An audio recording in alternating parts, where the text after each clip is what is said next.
This is your agronomist Fred and the farmer.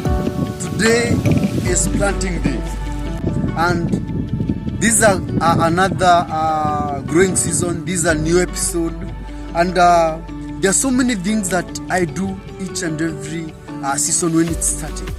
And like you can see, I have ready seedlings. I've already adopted the use of seedling for watermelon farming.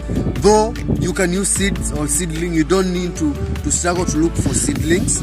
I use propagators to propagate my seedling. I don't propagate them myself, but I know the techniques, I know how they are done, and I follow up everything. So things are changing, and like I've always been telling you, before you start farming, before you start everything, start with the market.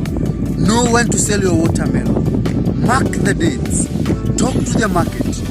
Come to the farm. Look for a good farm.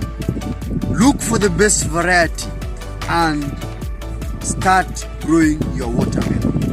And this is a very special day, and we are starting again. We are starting with a lot of experience. We are starting with so many skills. But there is something I wanted to share with you about planting, because we've discussed a lot about planting. I've shared a lot of videos about planting. I've shown you how the watermelon have been supposed to be planted. If you have not checked all the processes, you can go check how to break the seed dormancy, how to select the best seed, how to plant the watermelon, and how to prepare the land. But these are special class. This farm, as you can see, this is where I removed my watermelon last season.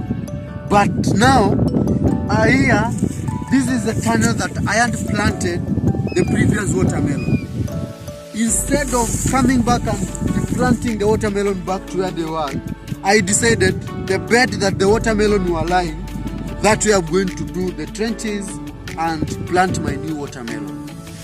It's a shortcut, but before you do this, you need to do the soil analysis. Don't do this because you planted the watermelon, you come and start planting them because friend told you. Do the soil analysis. Know the diseases that are present.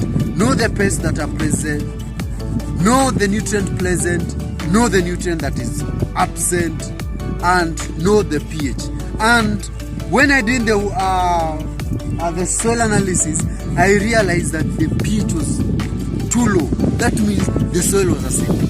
And in the result, I was advised to use calcium-based product or lime to neutralize the acidity and to avoid acidic fertilizer. So I bought calcium, or I bought lime and mixed it with fertilizer. And this time round, instead of using the normal fertilizer, planting fertilizer like DAP, I'm using 23-23-0, NPK 23-23-0. Please note this. It's NPK 23-23-0. That is the product that I'm using to plant my watermelon, and it is as advised from the lab. The reason why I'm using this because it's less acidic, it's zero acidic, and also I'm using lime to make sure I neutralize the acidity that is in my farm. So that is my first step, and make sure you follow all these steps and you learn from everything that I share, so that we can continue being great farmers and we can continue growing better together. Just to remind you of what I said, go to the market, look for the market, look for the best farm. Make sure you have available water in the farm because watermelon needs a lot of water. Get the best seed variety. Do your soil analysis, because soil analysis will advise you the fertilizers and the product to use. Then grow your watermelon. You can use seed, you can use seedling like I use. For those who are using seeds, go to my other videos on how to break seed dormancy and learn, so that you can grow the best seed and you can have the best seed germination.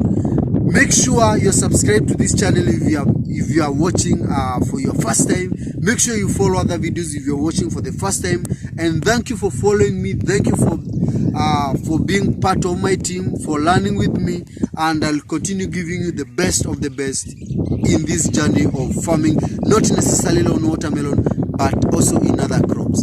Until next time, subscribe so that you can continue learning together. Bye.